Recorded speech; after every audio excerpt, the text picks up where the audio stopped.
and priority projects and programs of the government under the Philippine Development Plan are assured of full implementation under the 2014 national budget. The details from Freddie Abando.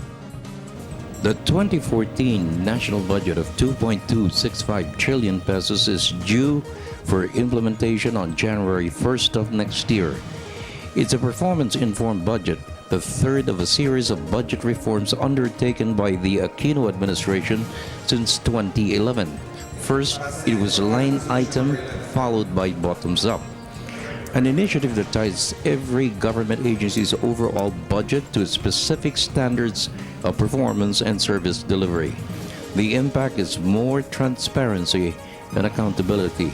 People are aware of what the agencies ought to be delivering in exchange for getting monies. So these reforms, I think, can only improve further the quality of projects and the implementation of the government programs. Government spending will go full throttle in delivering key projects and programs in support of the Philippine Development Plan to sustain the growth of the economy and the President's commitment of inclusive growth to reduce poverty incidence.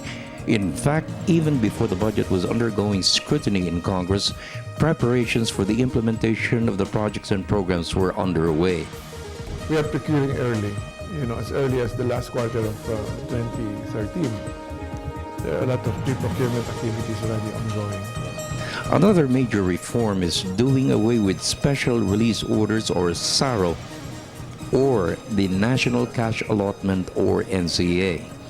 The General Appropriations Act serves as the document for the release of funds. The SARO has been exposed as a source of corruption recently.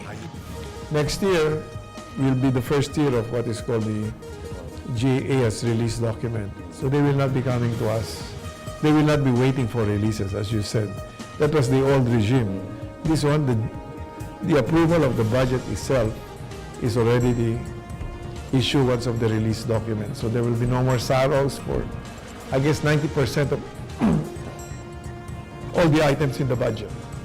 So which means as soon as the budget takes effect on January 1st, or the first working day of the year, the budget itself will be the for the most part. So that will also accelerate it. Another reform is the deletion of the budget for the Priority Development Assistance Fund, or PDAF, amounting to 24.5 billion pesos.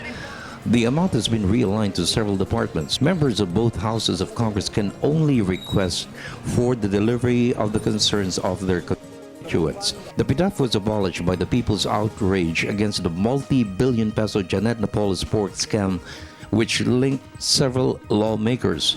The Supreme Court sealed it when it declared the PDAF unconstitutional. Institutionally, they still have very important powers. The power over the purse, they can realign the budget, the NEP, the power over appointments, and the power over oversight. The power of oversight. Those are extremely important powers that they can use to check on whether in fact the executive is providing for the priorities that they have determined. So I think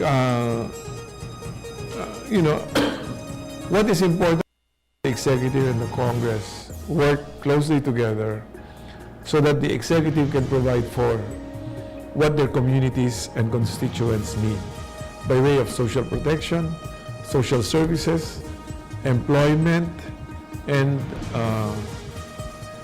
socioeconomic development in their respective places. For the People's Television Network, this is Freddie Abando reporting.